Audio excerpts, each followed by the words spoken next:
Good morning everyone. हम start कर रहे हैं क्लास 10th के केमिस्ट्री का चैप्टर 2 जिसका नाम है एसिड्स, बेसिस एंड साल्ट्स। इस चैप्टर में हम लोग पढ़ेंगे एसिड्स क्या होते हैं, बेसिस क्या होते हैं, साल्ट्स कौन से होते हैं, और साथ में हम लोग पढ़ेंगे इंडिकेटर्स के बारे में, एसिड, बेस एंड साल्ट्स के केमिकल और फिजिकल प्रॉपर्टी के बारे में, इसकी यूजेज क्या है उनके बारे में। तो हम स्टार्ट करते हैं चैप्टर। ये हम लोग का ऑफलाइन ब्रांच है जो बघाएक हनुमानगढ़ी में चलता है, और यहाँ पे हम लोग क्लास 1 से क्लास 10th तक का बिहार बोर्ड और सीबीएसई दोनों का प्रिपरेशन हिंदी और इंग्लिश दोनों मीडियम में कराते हैं, और ये दोनों की अपनी अलग अलग सेपरेट बैचेज चलती हैं बिहार बोर्ड और सीबीएसई दोनों के लिए। तो सबसे पहले हमारा चैप्टर शुरू होता है और पहला टॉपिक है इसमें इंडिकेटर्स। इंडिकेटर्स कौन से होते हैं, अब देखिए। Understanding indicators. Indicators are chemical substances that undergo a specific color change when in contact with acids or bases. Indicators क्या होते हैं? ऐसे सब्सटेंस जब वो एसिड और बेस के कांटेक्ट में आते हैं तो वो अपने कलर में स्पेसिफिक चेंज लाते हैं, कुछ खास तरह का परिवर्तन लाते हैं और बताते हैं कि सब्सटेंस जो है वो एसिडिक है या बेसिक है। इसे हम इंडिकेटर कहेंगे। इंडिकेटर क्या हो जाएगा? ऐसा सब्सटेंस जो खुद के कलर में स्पेसिफिक कुछ खास चेंज लाएगा और बताएगा कि उसके कांटेक्ट में आने वाला जो सब्सटेंस है वो एसिडिक है या बेसिक है। ये इंडिकेटर्स हो गए। नेक्स्ट है क्लासिफिकेशन ऑफ इंडिकेटर्स। इंडिकेटर को दो ग्रुप में मेजर किया जाता है, एक नेचुरल इंडिकेटर और एक सिंथेटिक इंडिकेटर। और ये दोनों जो इंडिकेटर्स हैं ये ऐसे इंडिकेटर हैं जो अपने कलर में चेंज लाते हैं। इसमें नेचुरल कौन सा होता है? जो प्लांट मटेरियल से डिराइव किया जाता है, मतलब प्लांट से निकाला जाता है, उसे हम नेचुरल इंडिकेटर कहते हैं। जैसे एग्जांपल क्या हो जाएगा? Litmus, turmeric and red cabbage extract, ये सभी एग्जांपल हो जाएंगे नेचुरल इंडिकेटर के। लिटमस, टर्मरिक ये सभी नेचुरल इंडिकेटर है क्योंकि ये सभी प्लांट से लिए जाते हैं। इसके बाद है सिंथेटिक इंडिकेटर। ये सिंथेटिक इंडिकेटर क्या होता है? ये ऐसे इंडिकेटर जिन्हें लेबोरेटरीज में बनाया जाता है, जिन्हें लेबोरेटरीज में बनाया जाता है, मतलब कि ये नेचुरल नहीं होते, ये मैनमेड होते हैं। एग्जाम्पल इसका कौन सा हो जाएगा? मिथाइल ऑरेंज और फिनोल्फथलीन, ये इसके एग्जाम्पल हो जाएंगे सिंथेटिक इंडिकेटर के। और ये दोनों जो इंडिकेटर है ये ऐसे इंडिकेटर हैं जो अपने कलर में चेंज लाते हैं। मतलब ये इंडिकेटर जब एसिड या बेस के कांटेक्ट में आएंगे तो ये अपने कलर में चेंज लाएंगे। लेकिन ये होता है ऑल्फैक्टरी इंडिकेटर। ये ऐसा इंडिकेटर है जो अपने स्मेल में चेंज लाता है। मतलब अगर इसे हम एसिड या बेस के कांटेक्ट में लाते हैं तो इसका स्मेल चेंज होता है और ये अपने स्मेल में चेंज लाकर बताता है कि कोई सब्सटेंस जो है वो एसिडिक है या बेसिक है। और ये स्पेशली ऐसे पर्सन के लिए होता है जो विजुअली चैलेंज है, मतलब जो देख नहीं सकते हैं, उनके लिए ये यूजफुल होता है। लेबोरेटरी में वो स्मेल से पता कर पाएंगे कि कोई सब्सटेंस एसिडिक है या बेसिक है। Identify chemicals through a change in smell. ये स्मेल में चेंज लाकर केमिकल्स को आइडेंटिफाई करते हैं कि वो एसिडिक है या बेसिक है। Like onion and vanilla extract. Onion, प्याज इसका एग्जांपल हो जाएगा। वेनिला जो है वो आइसक्रीम में जो फ्लेवर ऐड किया जाता है वेनिला, वो वेनिला भी एक टाइप का ऑल्फैक्टरी इंडिकेटर है। तो ये इंडिकेटर के टाइप्स हो गए। अब एक एक करके हम इंडिकेटर्स को देखेंगे उनमें चेंज आता किस टाइप का है। सबसे फर्स्ट हमारा है लिटमस इंडिकेटर। अब लिटमस इंडिकेटर जो होता है वो क्या होता है? Litmus is a natural indicator extracted from lichens. Natural, ये लाइकेन जो होता है एक टाइप का प्लांट होता है और उसी से ये लिटमस इंडिकेटर एक्सट्रैक्ट किया जाता है, निकाला जाता है। It is the most commonly used indicator in laboratories. ये सबसे ज्यादा यूज होने वाला इंडिकेटर है क्योंकि इसे यूज करना बहुत आसान होता है लैब में। एसिडिक मीडियम में कैसा कलर देता है? देखिए, जब ये एसिडिक मीडियम के कांटेक्ट में आएगा तो ब्लू कलर का अगर है तो वो रेड कलर में चेंज हो जाएगा। किसी भी कलर का है वो एसिड के कांटेक्ट में रेड कलर का हो जाएगा। अगर लिटमस बेस के कांटेक्ट में आता है तो वो ब्लू कलर का हो जाएगा और इसका ओरिजिनल अपना जो कलर होता है वो पर्पल होता है। यानी कि जब न्यूट्रल मीडियम में रहेगा, मतलब ना एसिडिक ना बेसिक, तो उस टाइम पे ये इसमें कोई कलर चेंज नहीं आएगा, जिस कलर का है उसी कलर का रह जाएगा। मतलब कहने का है कि जब लिटमस एसिड के कांटेक्ट में आता है तो रेड हो जाता है, जब बेस के कांटेक्ट में आता है तो ब्लू हो जाता है। नेक्स्ट इंडिकेटर है हमारा methyl orange.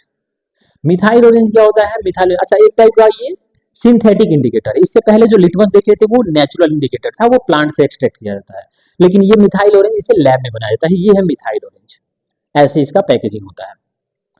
Methyl orange is a sensitive synthetic indicator widely used in titration for strong acid. इसका मेजरली यूज किया जाता है स्ट्रॉन्ग एसिड के टिट्रेशन में। टिट्रेशन का मतलब होता है अनुमापन, मतलब सिंपल लैंग्वेज में ये कहना कि स्ट्रॉन्ग एसिड के कॉन्सेंट्रेशन को मेजर करने के लिए मिथाइल ऑरेंज का यूज किया जाता है। अब ये एसिडिक सॉल्यूशन के कांटेक्ट में जब आता है तो ये रेड या पिंक कलर का हो जाता है, ब्राइट रेड या पिंक कलर का हो जाता है। वहीं अगर ये बेस के कांटेक्ट में आता है तो येलो कलर का हो जाता है।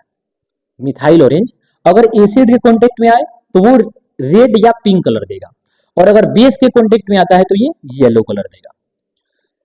इसका एक और एप्लीकेशन है, वाटर की एल्कलिनिटी यूज करने में होता है, साथ में टेक्सटाइल इंडस्ट्री में इसका यूज किया जाता है। टेक्सटाइल इंडस्ट्री मतलब कपड़ा उद्योग में, जहां पे कपड़ा बनता है वहां पे इसका यूज किया जाता है। और साथ में वाटर की एल्कलिनिटी मतलब वाटर कितना ज्यादा बेसिक है या कितने ज्यादा उसमें साल्ट मिले हुए हैं, इसे मेजर करने के लिए यूज किया जाता है मिथाइल ऑरेंज। नेक्स्ट है फिनोप्थिलीन। फिनोप्थिलीन भी एक टाइप का सिंथेटिक इंडिकेटर है, और ये खुद एक वीक एसिड होता है। जो फिनोप्थिलीन है वो खुद एक वीक एसिड होता है। जितने भी इंडिकेटर्स हैं वो सभी या तो वीक एसिड या तो वीक बेस होते हैं। तो वैसे में ये फिनोप्थिलीन जो है ये एक टाइप का वीक एसिड होता है, which dissociates to form a pink coloured ion in alkaline condition. ये एल्कलाइन कंडीशन यानी कि जब बेसिक मीडियम में जाता है तो पिंक कलर के आयन प्रोड्यूस करता है। जब ये एसिड के कांटेक्ट में आता है तो उस टाइम पे ये कलरलेस रहता है। इनिशियली भी ये कलरलेस, शुरू में ये कलरलेस ही रहता है। अगर एसिड या बेस दोनों के कांटेक्ट में नहीं है तो ये जब बनता है तो उस टाइम पे कलरलेस रहता है, यानी कि वाटर के जैसा रहता है। अब यहाँ पे जब ये एसिड के कांटेक्ट में आता है उस टाइम भी ये कलरलेस ही रहता है, लेकिन जब बेस के कांटेक्ट में आता है तो ये डीप पिंक कलर देता है। It is highly accurate for titration involving strong bases like sodium hydroxide। ये सोडियम हाइड्रोक्साइड के टिट्रेशन के लिए बहुत ज्यादा एक्यूरेट होता है। टिट्रेशन मतलब वही बताया अनुमापन होता है, मतलब ये कहना इसके कॉन्सेंट्रेशन को मेजर करने के लिए बहुत ज्यादा एक्यूरेट वैल्यू देता है। नेक्स्ट है हमारा टर्मरिक। टर्मरिक क्या है? एक नेचुरल इंडिकेटर है। अभी देखिए turmeric is a common kitchen ingredient. हाँ, ये आसानी से हमारे घरों में मिल जाता है, हल्दी। That act as an excellent natural indicator. ये एक नेचुरल इंडिकेटर है और एक बढ़िया नेचुरल इंडिकेटर है। It contain curcumin. इसमें करक्यूमिन होता है और वो करक्यूमिन जो है वो रिस्पॉन्सिबल होता है कलर शिफ्टिंग के लिए। करक्यूमिन क्या है? एक नेचुरल पिगमेंट है। नेचर में जहां भी कलर एग्जिस्ट कर रहा होगा, जैसे कि लीव्स का कलर, प्लांट की जो लीव्स होती हैं उनका कलर ग्रीन होता है, क्लोरोफिल वहां पे नेचुरल पिगमेंट होता है। हमारे ब्लड का कलर रेड होता है, वहां पे हीमोग्लोबिन नेचुरल पिगमेंट होता है। तो नेचर में कहीं भी अगर कलर एग्जिस्ट करता है तो वहां पे कोई ना कोई एक नेचुरल पिगमेंट होगा। तो वैसे टर्मरिक में नेचुरल पिगमेंट होता है करक्यूमिन, और यही रिस्पॉन्सिबल होता है टर्मरिक का जब वो एसिड और बेस के कॉन्टेक्ट में आता है तो उसके कलर शिफ्टिंग का, मतलब जो कलर में चेंज आता है वो इस करक्यूमिन की वजह से आता है। टर्मरिक जो येलो कलर इसका ओरिजिनल होता है ये भी होता है करक्यूमिन की वजह से, और कलर जो शिफ्टिंग होता है, जो कलर में चेंज आता है वो भी होता है ये करक्यूमिन की वजह से। अब ये देखिए कैसे काम करता है। इन एसिडिक और neutral solution it remains yellow. ये एसिडिक या न्यूट्रल सॉल्यूशन में येलो कलर का रहता है।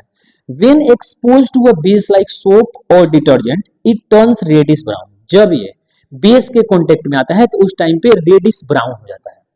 शुरू में इनिशियली इसका कलर जो होता है येलो होता है, और अगर एसिड के कांटेक्ट में आता है उस टाइम भी इसका कलर येलो ही रहता है। लेकिन अगर ये बेस के कांटेक्ट में आए तो उस टाइम पे इसका जो कलर होता है वो रेडिश ब्राउन हो जाता है। तो इससे हमको ये एक टाइप से बेस को इंडिकेट कर रहा है। दोबारा से अगर उसके बाद अगर हम इसको एसिड के कांटेक्ट में लाते हैं तो वापस ये रेडिश ब्राउन जो कलर होगा ये येलो कलर में चेंज हो जाएगा। नेक्स्ट है रेड कैबेज।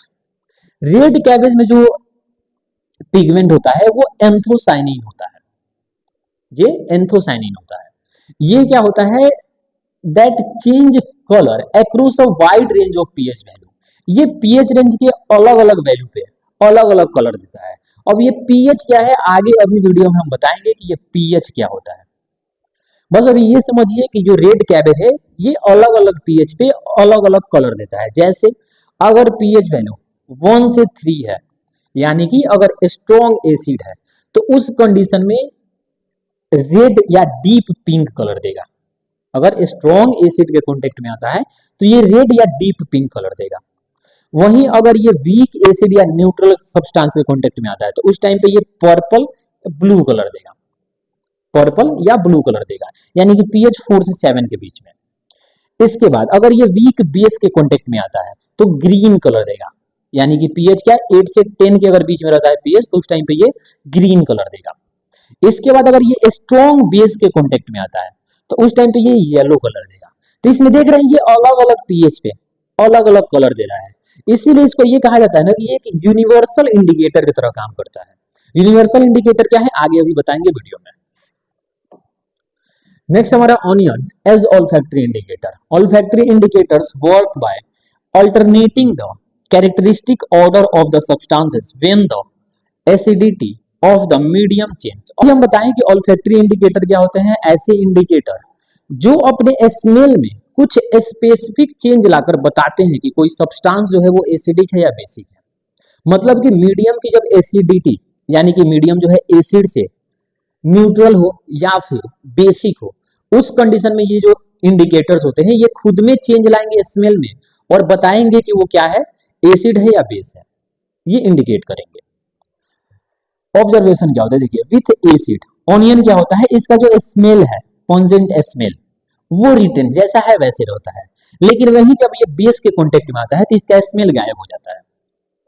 जब ऑनियन एसिड के कांटेक्ट में आता है तो उसका जो स्मेल है वो जैसा है वैसे बना रहता है, लेकिन वहीं अगर जब वो बेस के कांटेक्ट में आता है तो उस कंडीशन में उसका जो स्मेल होगा वो डिसअपियर हो जाएगा, मतलब उसमें से स्मेल आना बंद हो जाएगा। अगर कोई सब्सटेंस है उसको हम ऑनियन के कांटेक्ट में लाते हैं तो उसका अगर स्मेल चेंज हो जाता है मतलब गायब हो जाता है, तो उस कंडीशन में हम पता कर पाएंगे कि वो जो सब्सटेंस था वो क्या था, वो बेस था। तो ऐसे जो ऑनियन है एक टाइप का इंडिकेटर का काम करता है। नेक्स्ट है वेनिला एक्सट्रैक्ट। ठीक है, vanilla extract is used as an olfactory indicator. ये भी एक टाइप का ऑल्फैक्टरी इंडिकेटर है, particularly helpful for visually impaired student in labs. ये ऐसे लोगों के लिए दोनों, ये वेनिला एक्सट्रैक्ट और इससे पहले जो ऑनियन था, दोनों विजुअली इंपायर्ड जो लोग होते हैं यानी जो नहीं देख सकते हैं उनके लिए यूजफुल होता है। वो स्मेल करके पता कर पाएंगे कि सब्सटेंस जो है एसिडिक है या बेसिक है। मतलब ये है कि अगर कोई सब्सटेंस एसिड या बेस के कांटेक्ट में आता है और उसके स्मेल में जो चेंज आएगा, जैसे कि ऑनियन है या वेनिला एक्सट्रैक्ट, इसे हम एसिड या बेस के कांटेक्ट में लाते हैं और वहां पे जो इसके स्मेल में चेंज आएगा उससे जो विजुअली इंपायर्ड लोग हैं मतलब जो देख नहीं सकते हैं वो पता कर पाएंगे कि सब्सटेंस जो है वो एसिडिक है या बेसिक है। In acids the pleasant sweet smell persist, जैसा है वैसे बना रहता है इसका स्मेल, बट वहीं बेस में क्या होता है, वैनिश हो जाता है इसका स्मेल, मतलब गायब हो जाता है। जब ये वेनिला एक्सट्रैक्ट जो है अगर एसिड के कांटेक्ट में आएगा तो उस टाइम पे इसका स्मेल जैसा है वैसे रहेगा, और वहीं अगर ये बेस के कांटेक्ट में आएगा तो इसका स्मेल गायब हो जाएगा। तो ऐसे पता चल जाएगा किसी सब्सटेंस के कांटेक्ट में आने पर अगर इसका स्मेल गायब हो जाता है तो हमें पता चल जाएगा कि वो बेस है। Uses helps in identify the nature of a strong detergent or alkalis। अब ये एल्कलाइज क्या है ये आगे हम बताएंगे, बस ये आप समझिए कि ये एक टाइप के बेस होते हैं जो वाटर में डिसॉल्व हो जाते हैं। डिटर्जेंट और एल्कलाइज के बारे में ये बताता है। नेक्स्ट है स्ट्रेंथ ऑफ सॉल्यूशन। अब देखिए किसी भी सॉल्यूशन का जो स्ट्रेंथ है वो इस बात पे डिपेंड करता है कि उस सॉल्यूशन में आयंस कितने हैं। अगर किसी सॉल्यूशन में ज्यादा आयन है, मतलब ये कहें कि अगर कोई एसिड है वो ज्यादा आयन प्रोड्यूस कर रहा है तो उस टाइम पे हम कहेंगे कि उसका सॉल्यूशन जो है वो ज्यादा स्ट्रॉन्ग है, और जो कम आयन प्रोड्यूस कर रहा है उसे हम कहेंगे वो वीक है। यहाँ पे यही आपको समझना है, the strength of an acid और base depend on the degree of ionization in aqueous solution. Acid या बेस दोनों का स्ट्रेंथ जो है वो इस बात पे डिपेंड करता है कि वो कितना ज्यादा आयोनाइज होता है। जो जितना ज्यादा आयन प्रोड्यूस करेगा वो उतना ही ज्यादा स्ट्रॉन्ग होगा। स्ट्रॉन्ग एसिड कौन से होंगे, ionised completely to produce more hydrogen ion. Strong acid मतलब जो ज्यादा हाइड्रोजन आयन प्रोड्यूस करेगा, और वीक एसिड जो कम हाइड्रोजन आयन प्रोड्यूस करेगा, और ये पार्शियली डिसोसिएट होगा। तो जो जितना ज्यादा आयन प्रोड्यूस करेगा वो उतना ज्यादा स्ट्रॉन्ग एसिड होगा। और अगर बेस का बात करें तो उसके साथ भी यही कंडीशन है कि जो बेस जितना ज्यादा आयन प्रोड्यूस करेगा वो उतना ही स्ट्रॉन्ग बेस होगा। इसके बाद देखिए the concept of pH scale. PH scale के बारे में थोड़ा समझिए। pH scale was introduced by SPL Sorensen to measure the concentration of hydrogen ion in a solution. pH scale जो था सबसे पहले ये SPL Sorensen जो थे इन्होंने इंट्रोड्यूस किया था। किसके लिए? किसी भी सॉल्यूशन में हाइड्रोजन आयन का कॉन्सेंट्रेशन मेजर करने के लिए। किसी सॉल्यूशन में हाइड्रोजन आयन कितना ज्यादा है उसको मेजर करने के लिए एक स्केल बनाया गया और इसका नाम रखा गया था पीएच स्केल। और ये किसने किया था? ये सोरेनसेन ने। इसमें जो ये P है ये इंडिकेट करता है पोटेंस मींस पावर को, और ये पीएच स्केल जो है ये इनवर्स में काम करता है। अगर किसी सॉल्यूशन में हाइड्रोजन आयन की पोटेंशियल ज्यादा है, मतलब हाइड्रोजन आयन ज्यादा है, तो पीएच स्केल रीडिंग कम देगा, वैल्यू कम देगा। और अगर वही किसी सॉल्यूशन में हाइड्रोजन आयन का कंसंट्रेशन कम है तो पीएच की वैल्यू ज्यादा आएगी। ठीक है, अगर कहीं पे पीएच का वैल्यू ज्यादा है तो इसका मतलब कहने का क्या है कि वहां पे हाइड्रोजन आयन की कंसंट्रेशन कम होगी, और अगर पीएच की वैल्यू कम है तो इसका मतलब है कि वहां पे हाइड्रोजन आयन की जो कंसंट्रेशन है वो ज्यादा है। यहाँ देखिए इनवर्स रिलेशनशिप यही बताता है कि high hydrogen ion concentration equal to low pH value. जहां पे हाइड्रोजन आयन की कंसंट्रेशन ज्यादा होगी वहां पे पीएच वैल्यू कम होगा। ये होता है पीएच स्केल। ये पीएच स्केल यहाँ पे कुछ नंबर्स इंडिकेट किए गए रहते हैं, जिसमें कि ये 0 से लेकर और 7 तक के जो नंबर्स हैं, 7 से पीछे, ये बताता है एसिडिक मीडियम को। अब इसमें क्या है, जितना कम पीएच उतना ही ज्यादा एसिडिक। कोई सॉल्यूशन है उसका पीएच अगर 1 आता है और किसी सॉल्यूशन का 4 आता है, तो इन दोनों कंडीशन में जो इसका 1 होगा वो ज्यादा एसिडिक होगा। 7 पे आगे होता है न्यूट्रल। अगर किसी सॉल्यूशन का जो पीएच वैल्यू है 7 है तो वो होगा न्यूट्रल। इसके बाद अगर 8 से ऊपर जाता है तो ये बेसिक सॉल्यूशन। इसमें क्या है, अगर मान लेते हैं किसी सॉल्यूशन का पीएच वैल्यू 9 है और किसी का 12 है, तो इन दोनों में ये वाला जो होगा 12 वाला ये ज्यादा बेसिक होगा और 9 वाला कम बेसिक होगा। ऐसे ये पीएच मेजर किया जाता है। तो अब क्वेश्चन आता है कि ये पीएच की वैल्यू आती कैसे है।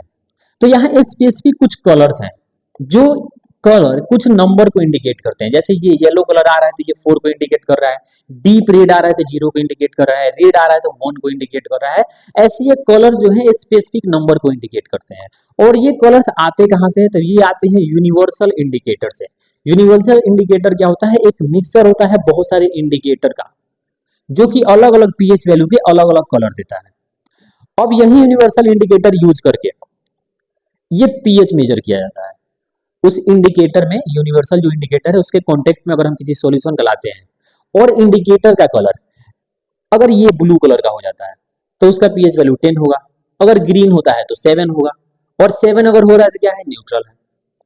अगर वो डीप रेड हो जा रहा है जिसका मतलब क्या है, पीएच वैल्यू 0 है और वो बहुत ज्यादा एसिडिक है। तो ऐसे यूनिवर्सल इंडिकेटर एक कलर को इंडिकेट करता है और उस कलर के लिए एक फिक्स पीएच की वैल्यू होती है, और उससे पीएच की वैल्यू से हमको पता चलता है कि सॉल्यूशन एसिडिक है या बेसिक है। अगर एसिडिक है तो कितना एसिडिक है, अगर बेसिक है तो कितना बेसिक है। और ये यूनिवर्सल इंडिकेटर से ही पता चलता है, क्योंकि यूनिवर्सल इंडिकेटर अलग अलग स्ट्रेंथ के लिए, मतलब एसिड अगर ज्यादा स्ट्रॉन्ग है तो उसके लिए अलग कलर देगा, कम स्ट्रॉन्ग है तो उसके लिए अलग कलर देगा। बेस के साथ भी वही कंडीशन है, अगर बेस ज्यादा स्ट्रॉन्ग है तो उसके साथ यूनिवर्सल इंडिकेटर अलग कलर देगा, और अगर कम स्ट्रॉन्ग है यानी कि वीक है तो उस टाइम पे अलग कलर देगा। इससे पहले जो इंडिकेटर्स थे वो सभी ये बता पा रहे थे कि सॉल्यूशन या तो एसिडिक है या तो बेसिक है या न्यूट्रल है। वो ये नहीं बता पा रहे थे कि एसिडिक है तो कितना एसिडिक है और अगर बेसिक है तो कितना बेसिक है। ये यूनिवर्सल इंडिकेटर जो होता है ये बता पाता है कि कोई सब्सटेंस जो है वो एसिडिक है तो कितना एसिडिक है और अगर बेसिक है तो कितना बेसिक है।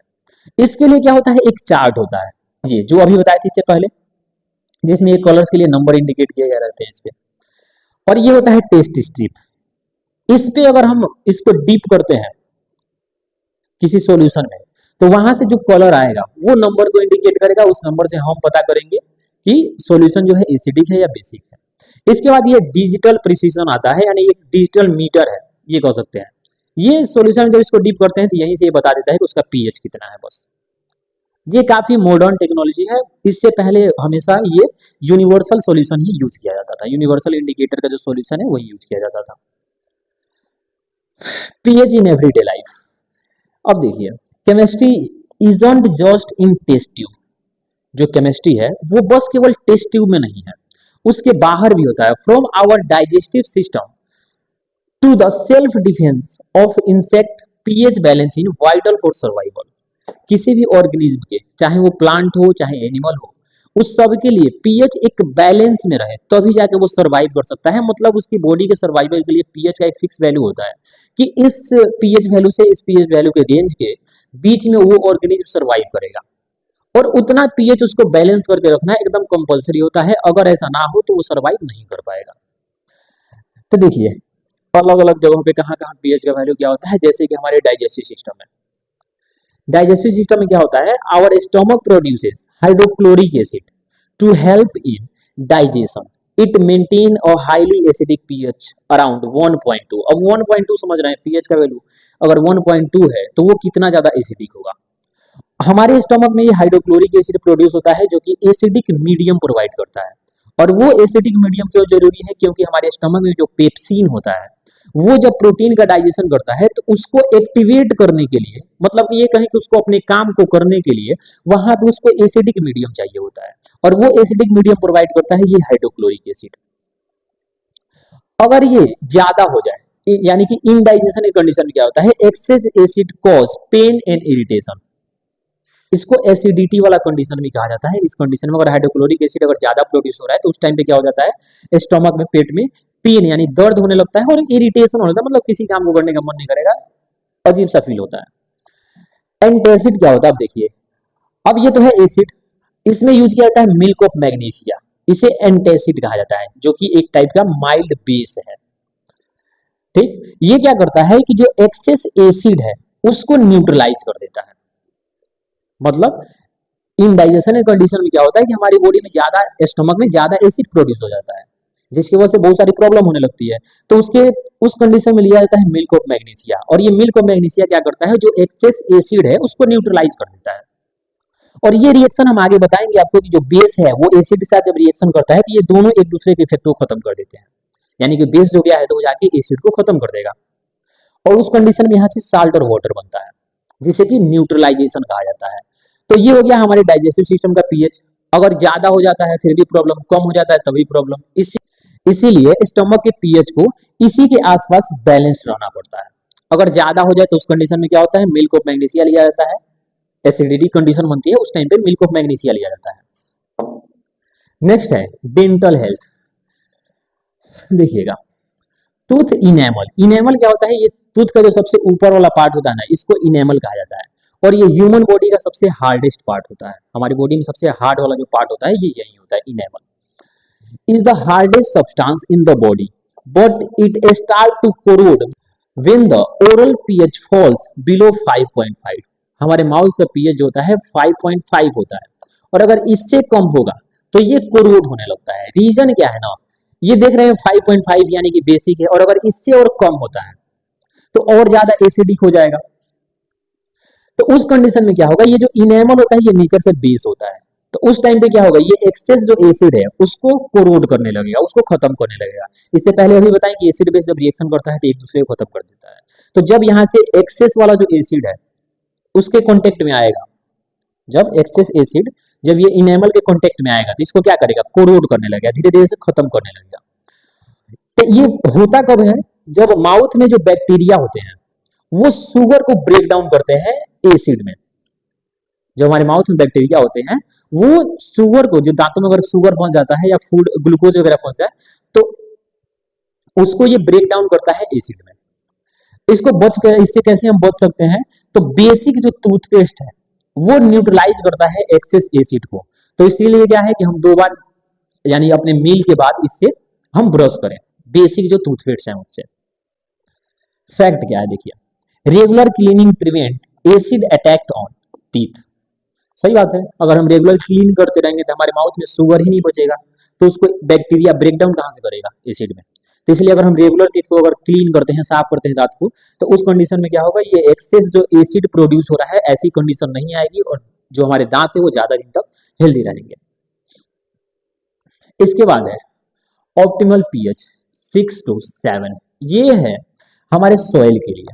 देखिए, soil pH lives in this range, maximize nutrient bioavailability, ensuring optimal plant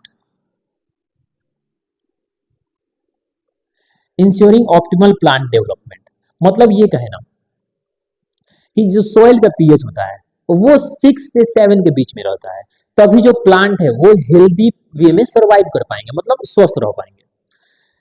अगर ऐसा ना हो, ठीक है, if pH is too acidic, तो उस टाइम पे क्या होता है, लाइम जो होता है, चूना, इसे ऐड किया जाता है खेतों में, या वुड एस, लकड़ी का जो राख होता है उसे यूज किया जाता है। इसके बाद अगर पीएच जो होता है ज्यादा एल्कलाइन हो जाएगा, अगर सोइल मतलब 7 से अगर ज्यादा हो जाए पीएच, यानी कि बेसिक ज्यादा हो गया, तो उस कंडीशन में क्या होता है, add elemental sulphur, sulphur use किया जाएगा। उसके अलावा इनकॉर्पोरेट ऑर्गेनिक मैटर, जिसे मैन्योर कहा जाता है, जो ऑर्गेनिक खाद होता है वो यूज किया जाता है। ठीक है, तो दो कंडीशन आ सकती है सोइल के साथ, एक तो उसका पीएच कम हो जाए 6 से ज्यादा, 6 से और कम हो जाए, यानी कि ज्यादा सोइल एसिडिक हो जाए, तो उस कंडीशन में क्या होता है, लाइम यूज किया जाता है, चूना यूज किया जाता है, या फिर वुड एस, लकड़ी का राख जो होता है वो यूज किया जाता है। अगर सोइल ज्यादा एल्कलाइन हो जाए, यानी पीएच उसका 7 से ज्यादा हो जाए, उस कंडीशन में ऑर्गेनिक खाद या एलिमेंटल सल्फर यूज किया जाता है। ये क्या करता है, एक्सेस जो बेस है उसको न्यूट्रलाइज कर देगा और सोइल के पीएच को बैलेंस करेगा। यहाँ पे अगर सोइल में एसिड बढ़ जाता है तो लाइम जो होता है वो नेचर से बेस होता है, ये क्या करेगा, उसको बैलेंस करेगा, एसिड को न्यूट्रलाइज करेगा और पीएच को बैलेंस करेगा। नेक्स्ट है हमारा नेचर्स केमिकल वॉरफेयर। इसमें देखिए क्या पढ़ना है हमको, बी और एंट स्टिंग जो होता है, मतलब जो मधुमक्खी होती है और चींटी जो होता है, इसके स्टिंग जो होता है, डंक जो होता है, उसमें मेथेनोइक एसिड पाया जाता है, और ये मेथेनोइक एसिड जब हमारी स्किन में जाता है तो दर्द होने लगता है। तो उस कंडीशन में क्या होता है, ये एसिड है, तो हम क्या करेंगे, वहां पे कोई बेस यूज करेंगे जो उसको न्यूट्रलाइज कर दे, तो उस कंडीशन में यूज किया जाता है बेकिंग सोडा। बेकिंग सोडा जो होता है नेचर से बेस होता है, और अगर स्किन पे उसे हम रब करते हैं तो उस कंडीशन में क्या है, ये मेथेनोइक एसिड जो है उसको न्यूट्रलाइज कर देगा और हमको पेन से थोड़ा रिलीफ मिलेगी। इसके बाद है नेटल प्लांट्स। नेटल प्लांट ये एक टाइप का प्लांट होता है, और इसका जो स्टिंग है ना, इसमें भी मेथेनोइक एसिड होता है, और मतलब ये जहां पे भी होगा, इसी के पास में एक प्लांट पाया जाता है, डक प्लांट। ये नेचर का एक पीएच बैलेंस है, जहां पे ये प्लांट पाया जाएगा, ठीक है, मतलब ये नेटल प्लांट जहां पे भी पाया जाएगा वहां पे ये डॉग प्लांट पाया जाता है। और अगर इसका नीडल जो है अगर लग जाता है, तो उस कंडीशन में क्या होता है, डॉग प्लांट होते हैं, इसके जो लीव्स होती हैं उनको वहां पे रब करेंगे तो वो पीएच को बैलेंस कर देगा, मतलब वो एसिड को न्यूट्रलाइज कर देगा। रीजन क्या है कि ये खुद नेचर से बेस होता है, ये नेचुरल एक बैलेंस है। नेचर जो होता है वो एक बैलेंस पीएच पे काम करता है। तो जहां पे भी ये नेटल का प्लांट होगा, तो इसका जो नीडल है वो एसिडिक होता है, तो इसके साथ में ही डॉग प्लांट होता है जो कि नेचर से बेस होती है उनकी लीव्स। तो अगर इसका अगर नेटल अगर लग जाता है, इसका कांटा अगर लगता है, तो उस कंडीशन में क्या है, ये डॉग प्लांट की जो लीव्स है उसको हम रब करेंगे तो उससे थोड़ा रिलीफ मिलता है। दी होगी हमारी इंडिकेटर्स के बारे में। नेक्स्ट टॉपिक है हमारा एसिड्स। इससे पहले हम लोग देखे थे इंडिकेटर्स क्या होते हैं, इसमें हम लोग देखेंगे एसिड्स क्या होते हैं। देखिए, इंट्रोडक्शन देख लेते हैं एसिड का। तो acid is a chemical substance that dissociate in an aqueous solution to produce hydrogen ion. Acid क्या होता है, ऐसा सब्सटेंस जो किसी सॉल्यूशन में हाइड्रोजन आयन प्रोड्यूस करेगा। एसिड वैसे सब्सटेंस जो किसी सॉल्यूशन में हाइड्रोजन आयन प्रोड्यूस करते हैं, ठीक है। एग्जाम्पल इसका हाइड्रोक्लोरिक एसिड, सल्फ्यूरिक एसिड, ये जो दिख रहा है ये हाइड्रोक्लोरिक एसिड है, ये सल्फ्यूरिक एसिड है, ये एग्जाम्पल्स हो जाएंगे। इसके नेचुरल सोर्स भी होते हैं, जैसे कि फ्रूट्स में मिलता है, मिल्क में मिलता है, विनेगर में मिलता है, तो ये सभी इसके नेचुरल सोर्स हो जाएंगे। ये जो है ये सभी को मिनरल एसिड कहा जाता है, जिनको कि लैब में बनाते हैं। देखिए आगे जनरल कैरेक्टरिस्टिक इसकी क्या होती है, टेस्ट एंड फील। तो acid have characteristics sour taste, जो एसिड होता है उसका खट्टा टेस्ट होता है, सावर होता है। ये कॉन्सेंट्रेटेड जो एसिड्स होते हैं वो रफ होते हैं, यानी कि स्किन के लिए कोरोसिव होते हैं, कोरोसिव स्किन के टिश्यूज होते हैं उनको ये बर्न कर देते हैं, जला सकते हैं। इसके बाद पीएच लेवल अगर हम बात करें तो इसका पीएच हमेशा 7 से कम होता है। On the pH scale acids have a value less than 7। PH का जो वैल्यू होता है वो 7 से कम होता है। The lower the pH the stronger the acid. जितना कम पीएच का वैल्यू रहेगा एसिड उतना ही ज्यादा स्ट्रॉन्ग रहेगा।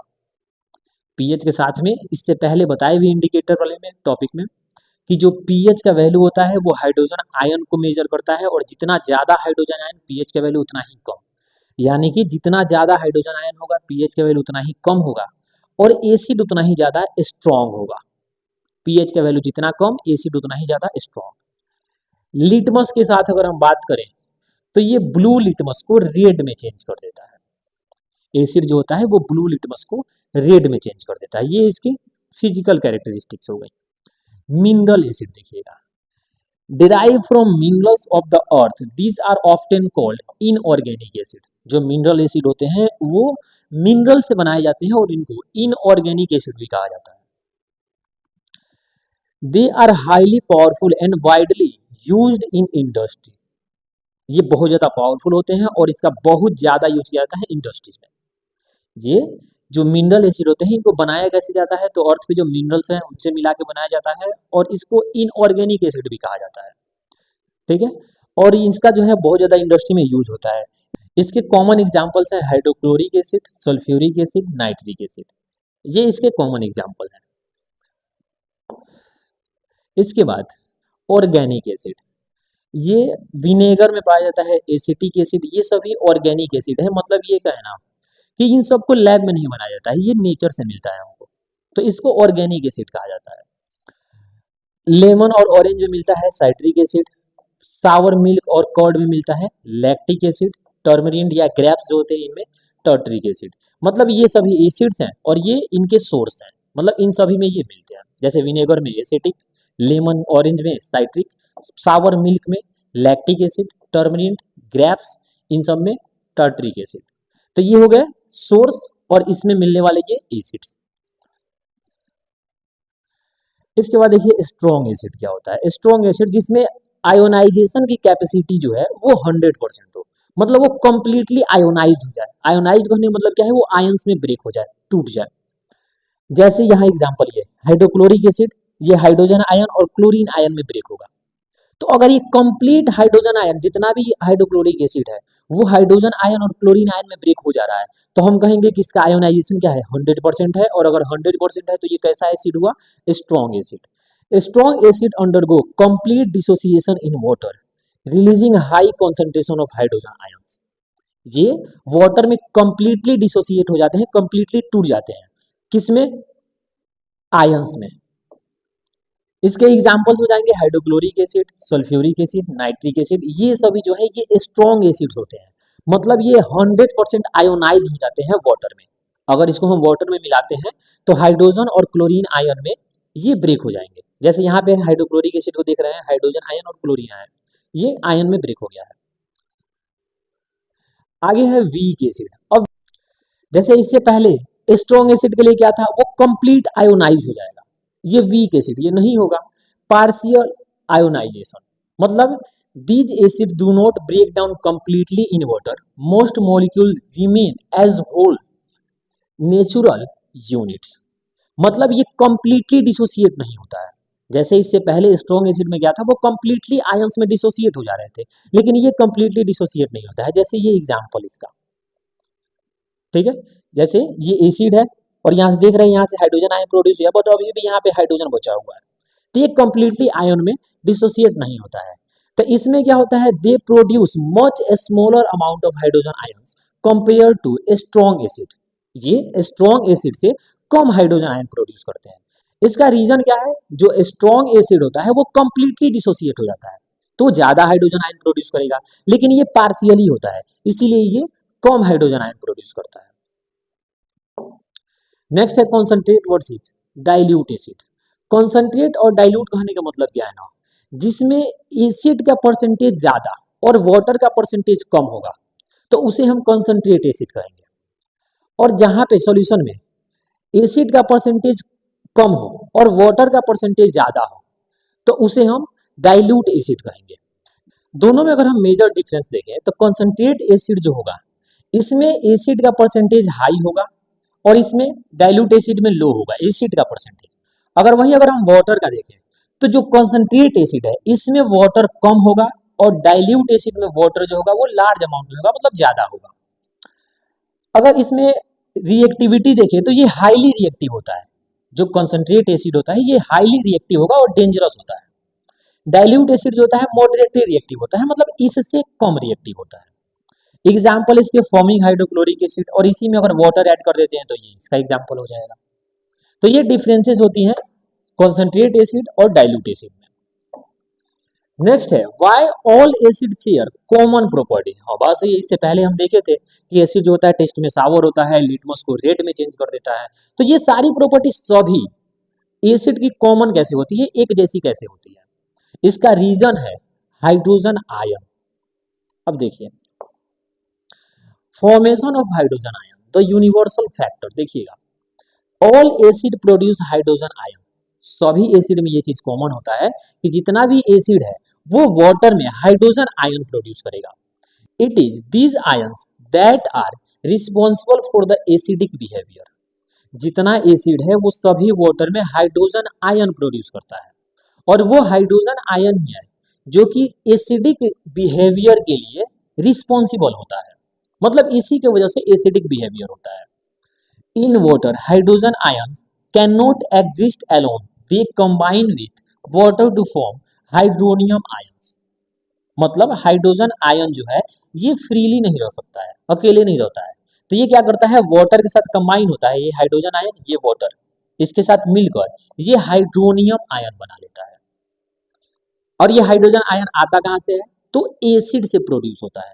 जब एसिड वाटर में डिसॉल्व होगा तो वो हाइड्रोजन प्रोड्यूस करेगा और वो हाइड्रोजन वाटर के साथ मिलकर हाइड्रोनियम आयन बना लेता है, क्योंकि ये फ्रीली एग्जिस्ट नहीं कर सकता।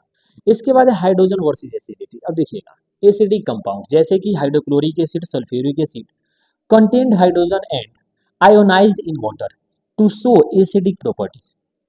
इसमें क्या होता है, जो एसिडिक कंपाउंड है उनमें हाइड्रोजन होता है और वो वाटर में डिसोसिएट हो जाता है, अलग हो जाता है। ठीक है, अब ये जो कंपाउंड है जैसे कि ग्लूकोज है, शुगर हो गया, इन सब में भी हाइड्रोजन होता है, लेकिन ये वाटर में डिसॉल्व होने के बाद से आयन के रूप में अलग नहीं होता है। इसीलिए इन सभी कंपाउंड की प्रॉपर्टी जो होती है वो एसिडिक नहीं होती है।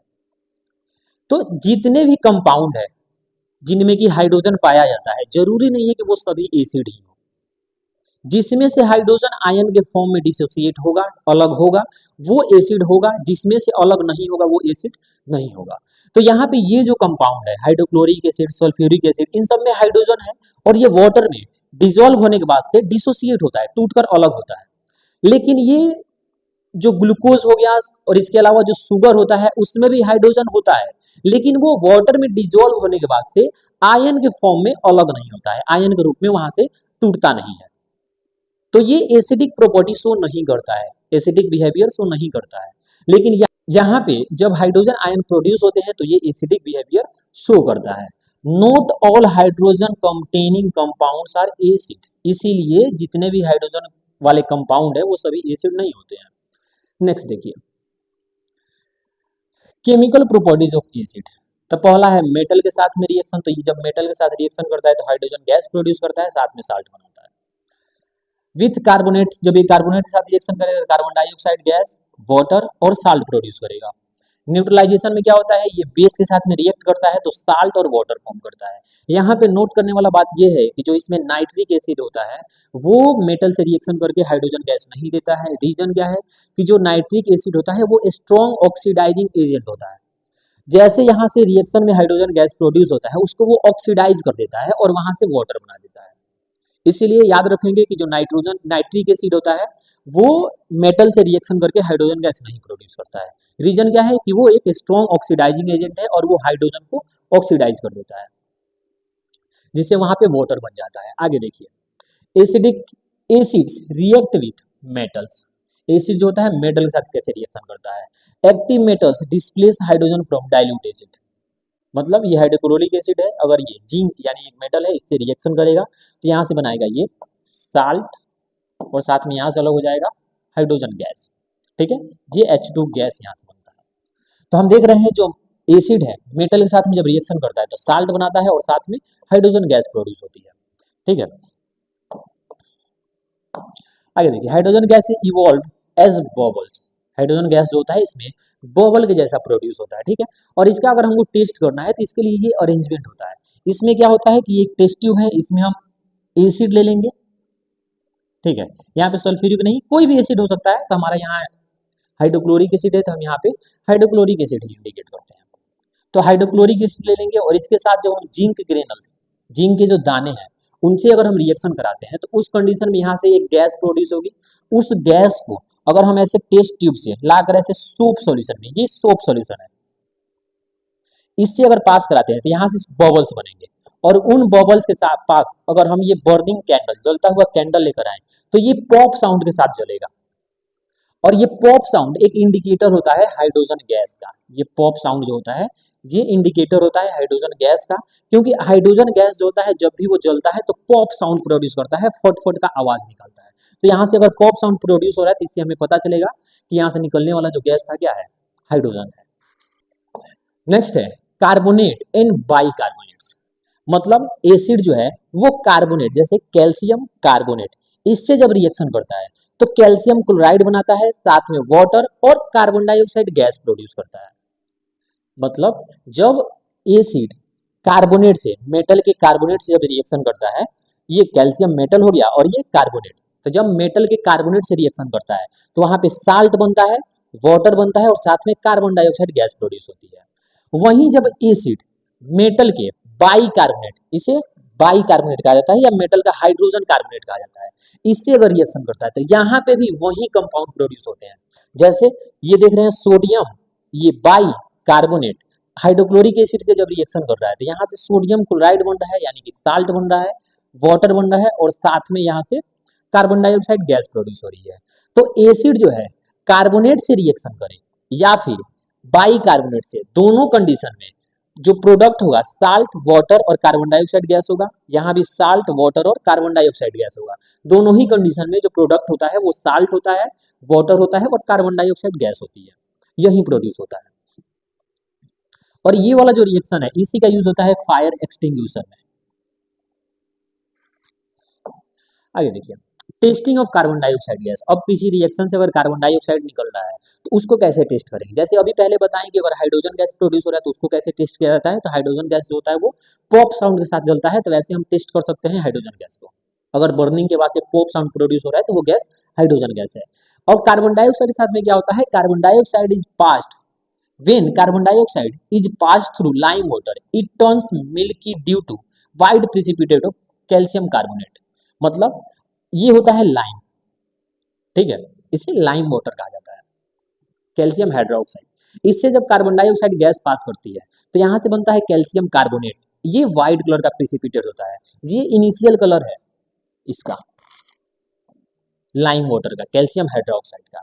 जब इससे कार्बन डाइऑक्साइड गैस पास किया जाएगा तब ये ऐसा हो जाएगा, मिल्की व्हाइट हो जाता है। तो अगर लाइम वाटर किसी गैस के पास करने से मिल्की व्हाइट हो जा रहा है तो वो गैस कौन सी होगी, कार्बन डाइऑक्साइड।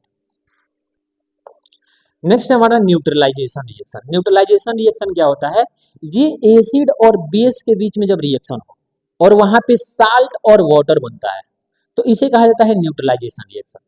ये एसिड, ये बेस और दोनों में जब रिएक्शन होता है तो ये बनता है साल्ट और ये वाटर।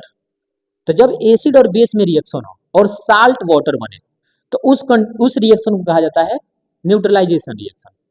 इस रिएक्शन में होता क्या है कि जो एसिड है और ये बेस, ये दोनों एक दूसरे को इफेक्ट को न्यूट्रलाइज करने लगते हैं, खत्म करने लगते हैं, और यहां से बनता है साल्ट और वाटर। इसे कहा जाता है न्यूट्रलाइजेशन रिएक्शन। एवरीडे में हम इसका यूज देख सकते हैं कि जो एंटासिड्स होते हैं वो नेचर से बेस होते हैं, और जब हमारे स्टमक में एक्सेस अमाउंट में हाइड्रोक्लोरिक एसिड प्रोड्यूस हो तो ये एंटासिड, जैसे कि मैग्नीशियम हाइड्रोक्साइड है, ये उसको न्यूट्रलाइज करने के लिए यूज किया जाता है, उसके इफेक्ट को खत्म करने के लिए यूज किया जाता है। नेक्स्ट है reaction with metal oxides. Acids react with metal oxide to form salt and water. ये मेटल ऑक्साइड से जब रिएक्शन करता है तो उस कंडीशन में भी साल्ट एंड वाटर बनाता है। यहाँ देखिए ये कॉपर ऑक्साइड, कॉपर एक मेटल और ये उसका ऑक्साइड, और ये हाइड्रोक्लोरिक एसिड, जब यहाँ से रिएक्शन होगा तो ये बनता है कॉपर क्लोराइड यानी कि एक साल्ट, और ये वाटर। और ये प्रॉपर्टी बताता है कि जो मेटल के ऑक्साइड होते हैं वो नेचर से बेस होते हैं, क्योंकि बेस जो होता है वो भी रिएक्शन करता है एसिड से तो साल्ट और वाटर देता है, और मेटल के ऑक्साइड जब रिएक्शन करते हैं एसिड से तो उस कंडीशन में भी साल्ट एंड वाटर ही मिलता है। तो ऐसे हम कह सकते हैं कि जो मेटल के ऑक्साइड होते हैं वो नेचर से क्या होते हैं, बेस होते हैं।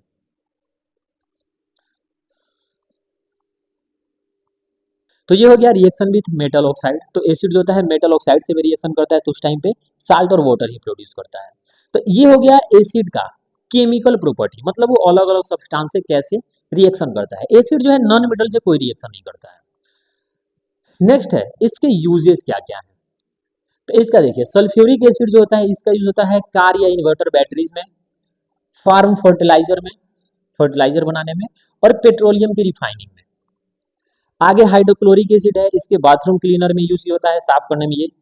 और इसके अलावा फूड डाइजेशन में ये हमारे स्टमक में प्रोड्यूस होता है और वहां पे फूड के डाइजेशन में हेल्प करता है। नेक्स्ट है नाइट्रिक एसिड। नाइट्रिक एसिड जो होता है इसको एक्सप्लोजिव बनाने में यूज किया जाता है, यानी विस्फोटक बनाने में यूज किया जाता है, साथ में इसका यूज होता है फर्टिलाइजर खाद बनाने में। एसिटिक एसिड, एसिटिक एसिड जो होता है इसका यूज होता है सिरका, जिसे विनेगर भी कहा जाता है, उसको बनाने में, और इसे अचारों के प्रिजर्वेशन में यूज किया जाता है, मतलब ये अचार को जल्दी खराब नहीं होने देता है। साइट्रिक एसिड जो होता है ये सावर फूड वाले जो सावर जो फूड है उन सब में मिलता है, खट्टे फूड में, और ये फूड की सेल्फ लाइफ को बढ़ाने का काम करता है, मतलब अगर किसी फूड मटेरियल में इसको ऐड किया जाए तो उसको जल्दी खराब नहीं होने देता है। नेक्स्ट कार्बोनिक एसिड, इसका यूज जाता है कोल्ड ड्रिंक में, और सोडा वाटर जो होता है उसमें ऐड किया जाता है। टार्टरिक एसिड जो होता है इसका यूज करके बेकिंग पाउडर बनाया जाता है, और इसका यूज किया जाता है केक वगैरह बनाने में। लैक्टिक एसिड जो होता है वो मेनली जो डेयरी प्रोडक्ट है इनमें मिलता है। फॉर्मिक एसिड जो होता है ये मिलता है एंट स्टिंग में या बी स्टिंग में, इसका यूज भी किया जाता है रबर इंडस्ट्री में या लेदर टैनिंग में, जो लेदर का प्रोडक्ट बनाया जाता है उसमें इसका यूज किया जाता है। तो ये हो गया कंप्लीट एसिड के बारे में। नेक्स्ट है हमारा बेसिस। ये बेस क्या होता है अब इसके बाद हम समझेंगे। देखिए substances that release substances that release hydroxide ion in aqueous solution। इससे पहले जो एसिड पढ़े थे वो क्या था, ऐसे सब्सटेंस जो वाटर में हाइड्रोजन आयन प्रोड्यूस करते हैं, ये हाइड्रोक्साइड आयन प्रोड्यूस करते हैं। बेस क्या होते हैं, ऐसे सब्सटेंस जो वाटर में हाइड्रोक्साइड आयन, ये हाइड्रोक्साइड आयन प्रोड्यूस करते हैं। According to Bronsted Lowry bases are proton acceptors. जो बेसिस होते हैं वो प्रोटॉन एक्सेप्टर्स होते हैं, मतलब ये प्रोटॉन एक्सेप्ट करते हैं। प्रोटॉन एक्सेप्ट करने का मतलब क्या है ना, कि इस पे एक माइनस चार्ज है तो इसको न्यूट्रल करने के लिए ये एक प्लस चार्ज को एक्सेप्ट कर सकते हैं, और प्लस चार्ज जो होता है वो इंडिकेट करता है प्रोटॉन को। इसके एग्जाम्पल हो जाएंगे sodium hydroxide, potassium hydroxide, calcium hydroxide, ये सभी एग्जाम्पल हो जाएंगे बेस के। तो यहाँ से याद रखेंगे कि एसिड जो होता है वो हाइड्रोजन आयन प्रोड्यूस करता है सॉल्यूशन में, और जो बेस होता है वो हाइड्रोक्साइड आयन प्रोड्यूस करता है सॉल्यूशन में। नेक्स्ट है एसिड वर्सेस बेसिस, कंपैरिजन देख लेते हैं हम। अगर टेस्ट का बात कर लें तो जो एसिड होता है वो सावर होता है, खट्टा लगता है टेस्ट में, और बेस जो होता है वो बीटर होता है, कड़वा लगता है। अगर फील करने की बात करें अगर उसको छुएंगे तो ये बर्निंग होता है, मतलब ये स्टिंजिंग होता है, जैसे कि ये चुभता है, और ये बर्निंग होता है, मतलब स्किन के कांटेक्ट में आए तो उसे जला देता है। बेस का बात करें तो ये सोपी होता है और स्लिपरी, मतलब छूने पे फिसलता है, साबुन जैसा लगता है। इसका पीएच की बात करें तो एसिड जो होता है उसका पीएच 7 से कम होता है, 7 से कम होता है, और बेस का जो पीएच होता है वो 7 से ज्यादा होता है।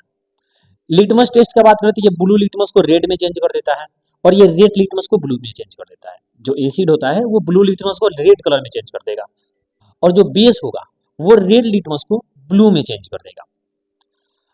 नेचर की बात करें तो ये क्रोजिव होता है मेटल्स के लिए, और ये caustic to organic tissue, organic tissue जो होता है उसके लिए कॉस्टिक होता है, मतलब उनको डैमेज कर सकता है।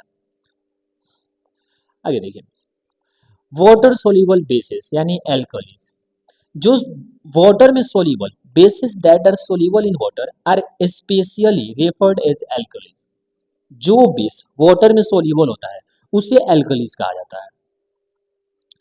All alkalis are bases but not all bases are alkalis. इसका मतलब कहने का है ना कि जितना वाटर में सोल्यूबल बेस है उनको हम एल्कलीज कहते हैं, तो जितना एल्कलीज है वो सब बेस है।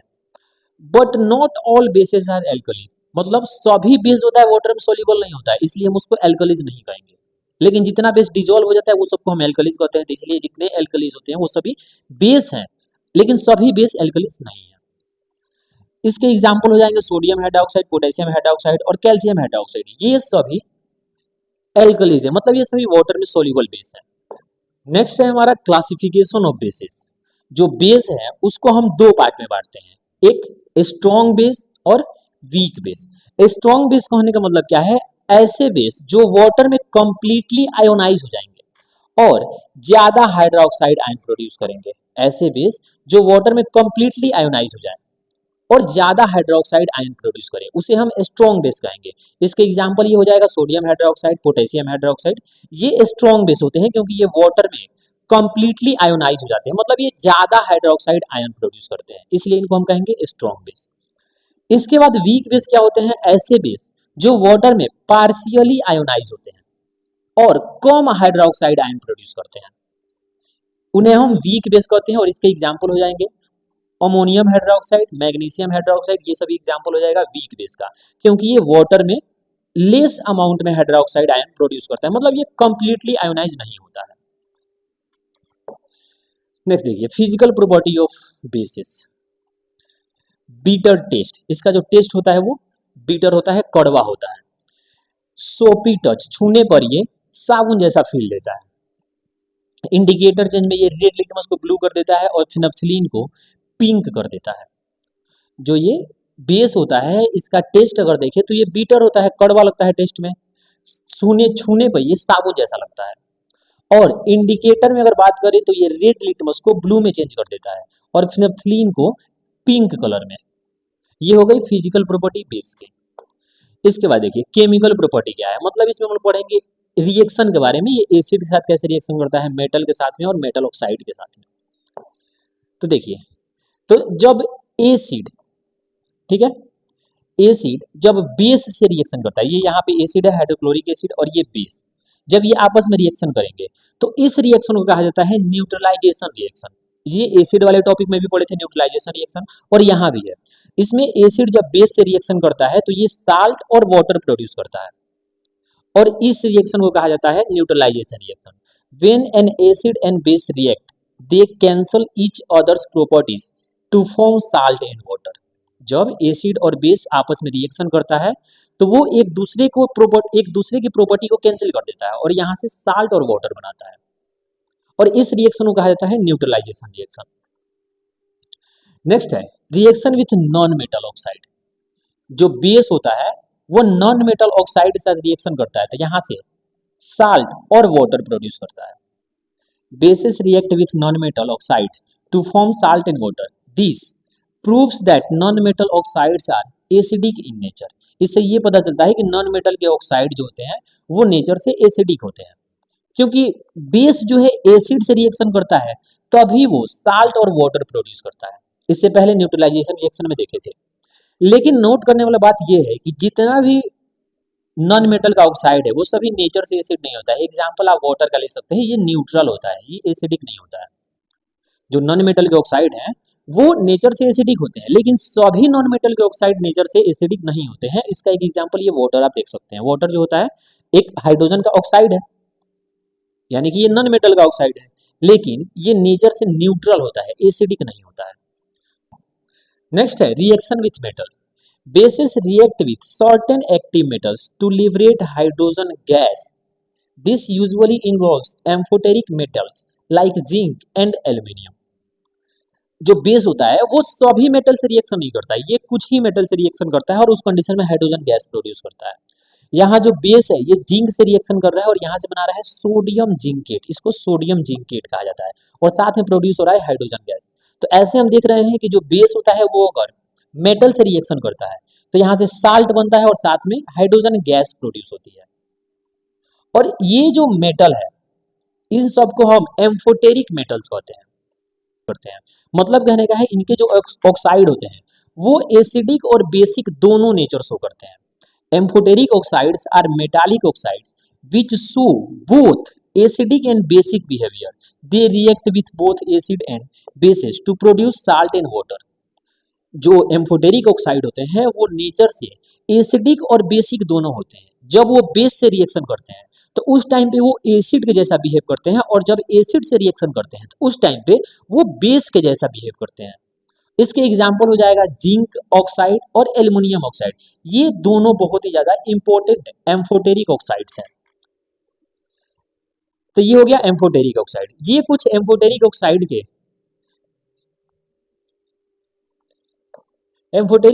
एग्जाम्पल है। ये सभी ऑक्साइड है जो कि रिएक्शन करते हैं बेस से।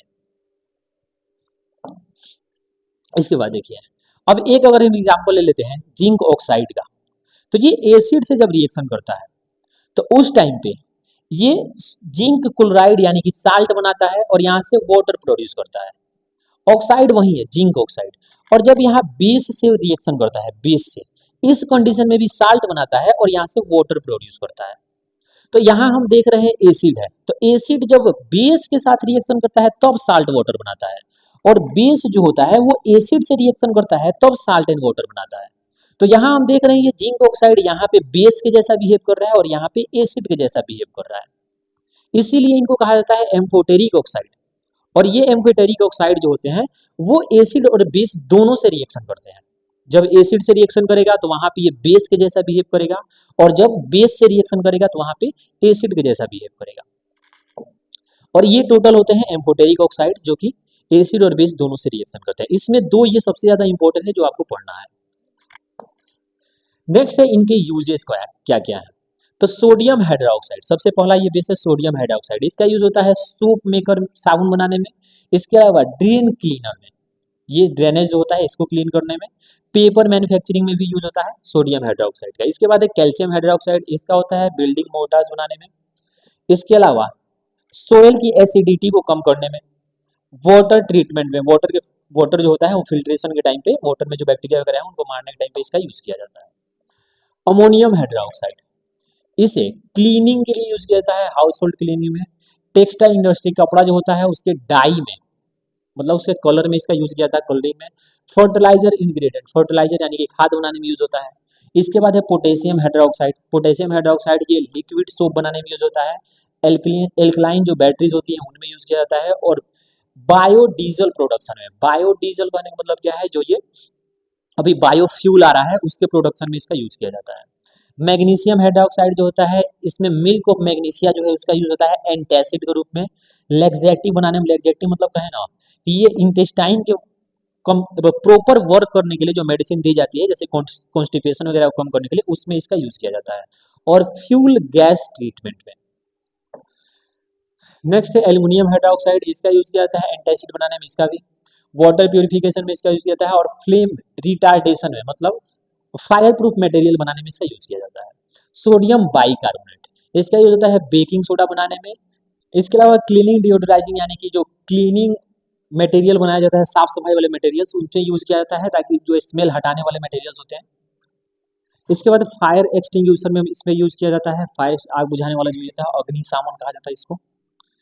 सोडियम कार्बोनेट जो होता है ग्लास मैन्युफैक्चरिंग में यूज होता है, साथ में सोप और डिटर्जेंट बनाने में, और पेपर के पल्प मेकिंग में, मतलब पेपर बनाने में इसका यूज किया जाता है। इसके अलावा है लिथियम हाइड्रोक्साइड, इसका यूज किया जाता है हाई टेम्परेचर ग्रीस बनाने में। जो ग्रीस होता है वो ऐसी मशीन जो ज़्यादा गर्म हो जाती है उनमें इसका यूज किया जाता है, उसके लिए ग्रीस बनाने में। एल्कलाइन स्टोरेज बैटरीज में, स्टोरेज बैटरी में इसका यूज किया जाता है, अभी बहुत सारा लिथियम आयन बैटरी आ रहा है।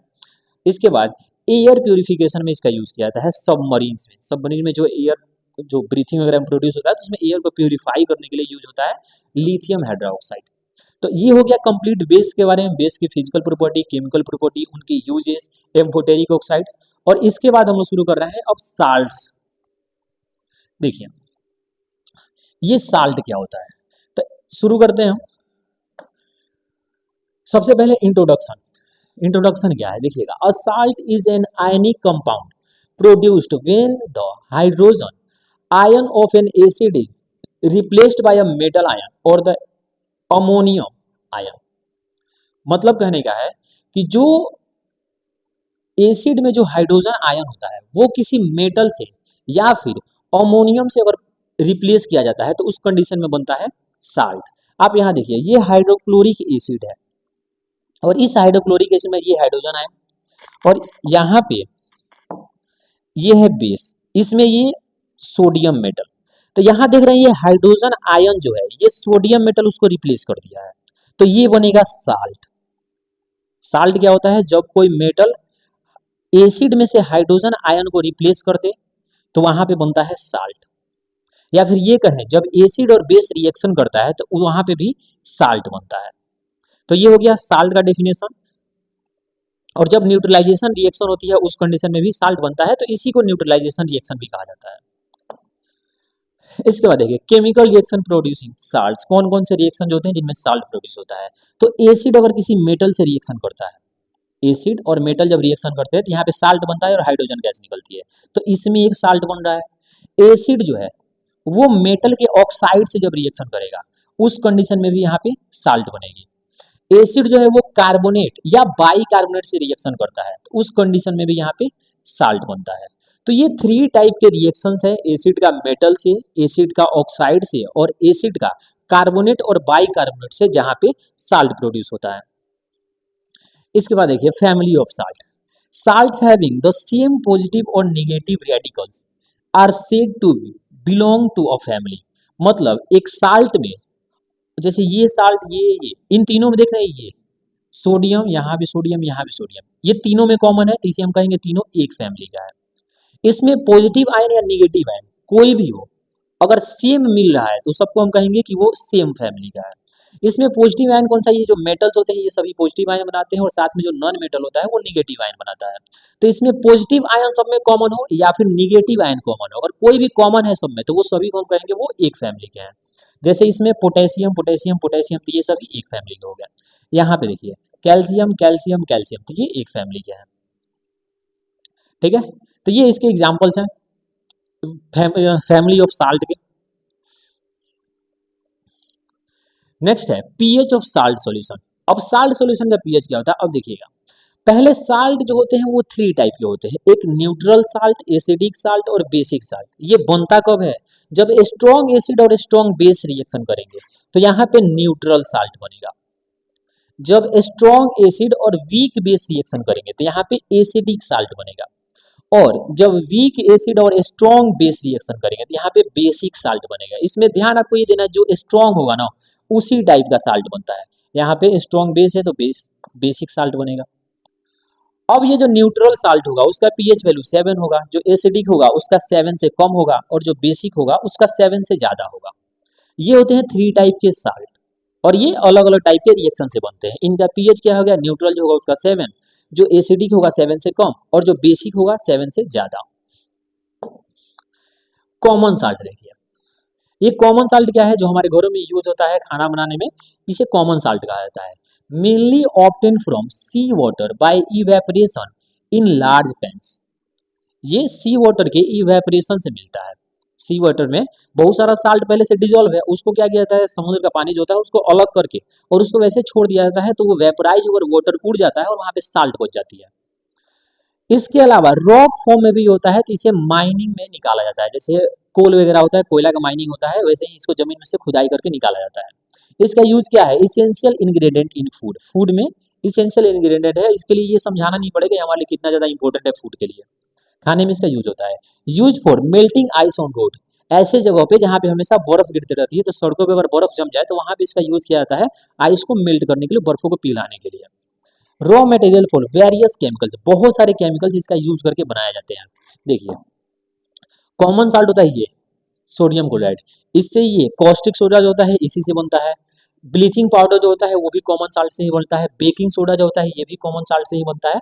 और वॉशिंग सोडा जो होता है, इन चारों के लिए ये एक रॉ मटेरियल काम करता है। इसका यूज करके यानी कॉमन साल्ट का यूज करके ये चारों मटेरियल्स बनाए जाते हैं। ठीक है, NaCl serves as the starting chemical for this vital industrial compound। इन सभी कंपाउंड्स के लिए ये रॉ मटेरियल जैसा काम करता है, मतलब इसका यूज करके इन सबको बनाया जाता है। अब देखिए इन सब का प्रिपरेशन देखते हैं ये बनते कैसे हैं।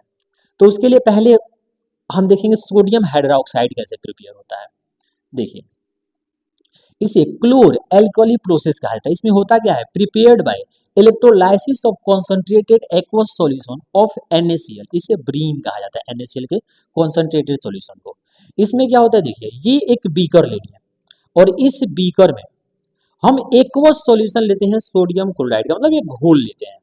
इसमें जब हम इलेक्ट्रिसिटी पास करेंगे तो उस टाइम पे दो तरह के चार्जेस इसमें फ्लो होंगे, एक ये एनोड होगा जिसपे कि प्लस चार्जेस आएंगे और एक ये कैथोड होगा जिसपे कि माइनस चार्जेस आएंगे। अब इसमें क्या होता है, जो ये सोडियम क्लोराइड है NaCl, इस ये आयंस में ब्रेक हो जाएगा वाटर में डिसॉल्व होने के बाद से। इसमें जो ये पॉजिटिव आयन है ये निगेटिव टर्मिनल यानी कि कैथोड की ओर जाएगा और ये निगेटिव जो क्लोरीन है ये पॉजिटिव टर्मिनल यानी कि एनोड की ओर जाएगा। ये पॉजिटिव है तो निगेटिव तरफ अट्रैक्शन फील करेगा और ये जो निगेटिव क्लोरीन है ये पॉजिटिव की ओर अट्रैक्शन फील करेगा और दोनों इस साइड में जाएंगे।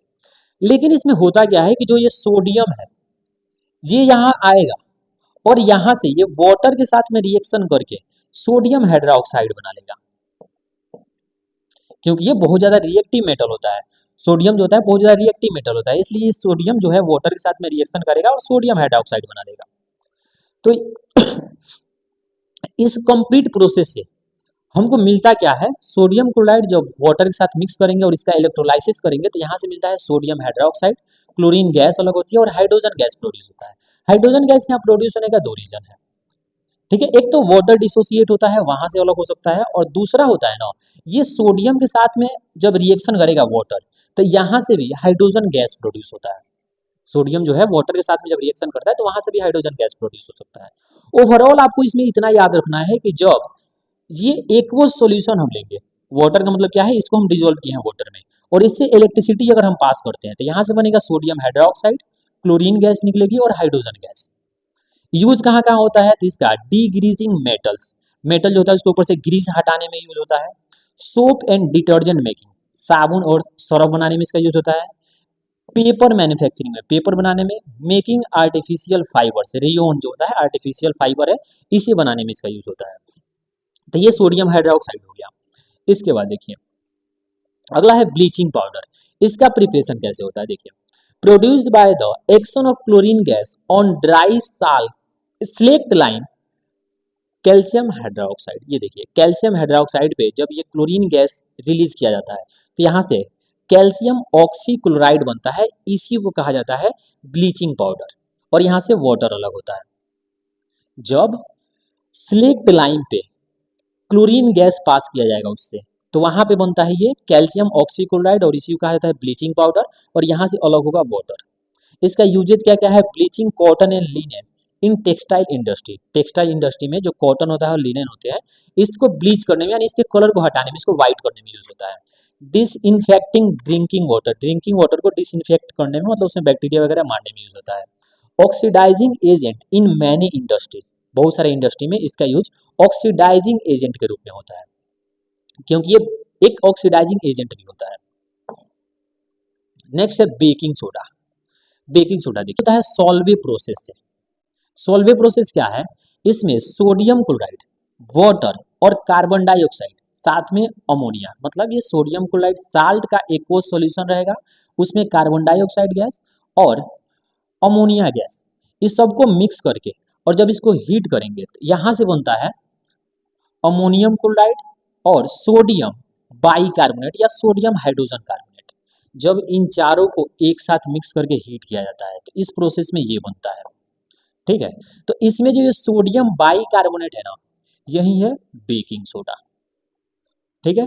इसका यूज क्या होता है, ingredient for baking powder, baking powder बनाने में इसका यूज होता है। एंटासिड टू ट्रीट एसिडिटी, अगर एसिडिटी हो जाती है, क्योंकि ये नेचर से बेस है तो इसका यूज करके एसिडिटी को भी ट्रीट किया जा सकता है, ठीक किया जा सकता है। एसिडिटी वहीं पेट में अगर एक्सेस अमाउंट में एसिड प्रोड्यूस हो रहा है तो इसका यूज करके उसको ठीक किया जा सकता है।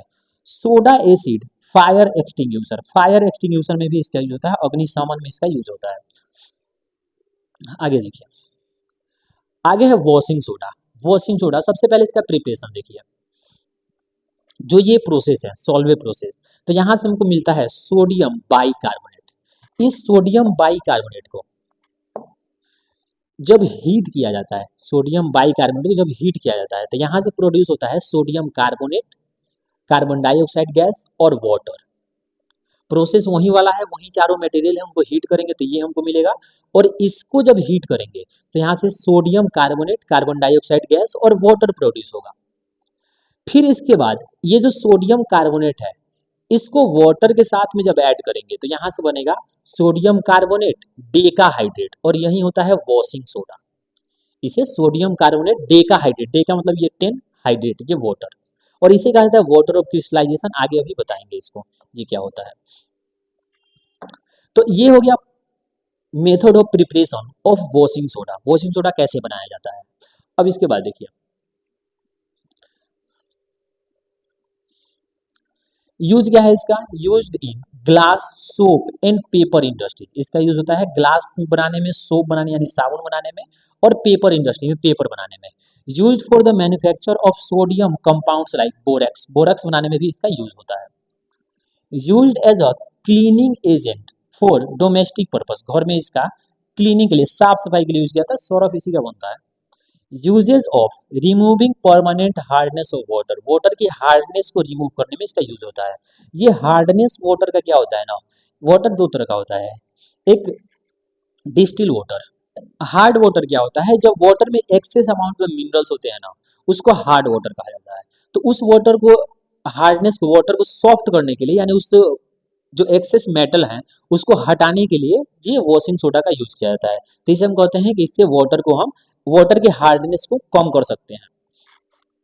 नेक्स्ट है हमारा plaster of Paris. Plaster of Paris क्या होता है देखिए, जब हम जिप्सम को, ये जिप्सम है, 373 केल्विन पे गर्म करते हैं तो यहां से बनता है ये, और ये कंपाउंड है plaster of Paris. Calcium sulphate, hemihydrate, ये है कैल्शियम सल्फेट हेमीहाइड्रेट, या ऐसे आप समझ सकते हैं CaSO4 कैल्शियम सल्फेट, और इसे हाफ H2O कहा जाता है, और इसी को कहा जाएगा plaster of Paris. Formed by heating gypsum at 370 Kelvin, it must be stored in moisture-proof container as it set into a hard mass upon contact with water. इसको क्या होता है, waterproof कंटेनर में रखा जाता है, वरना क्या होगा, ये वापस से वाटर जो ये रिलीज किया था ना इसको वापस से लेगा और वापस से जिप्सम बन जाएगा और हार्ड हो जाएगा। तो इसीलिए जो प्लास्टर ऑफ पेरिस होता है इसे वाटरप्रूफ कंटेनर में रखा जाता है। इसका यूज क्या है, सपोर्टिंग फ्रैक्चर्ड बोन, जो फ्रैक्चर बोन होता है उसमें प्लास्टर करने में ऊपर से यही यूज होता है, प्लास्टर ऑफ पेरिस, POP कहा जाता है इसे। Making toys and decorative items, toys यानी खिलौना बनाने में और डेकोरेटिव सजावट के सामान बनाने में। Making surface smooth for painting, जो दीवारों को सफेद किया जाता है ना, स्मूथ किया जाता है पेंट करने के लिए, वो यही POP होता है, प्लास्टर ऑफ पेरिस होता है। तो ये हो गई इसके यूजेस। नेक्स्ट है वाटर ऑफ क्रिस्टलाइजेशन। तो इससे पहले आप देखे थे ये वॉशिंग सोडा में जो ये 10H2O था इसी को कहा जाता है वाटर ऑफ क्रिस्टलाइजेशन।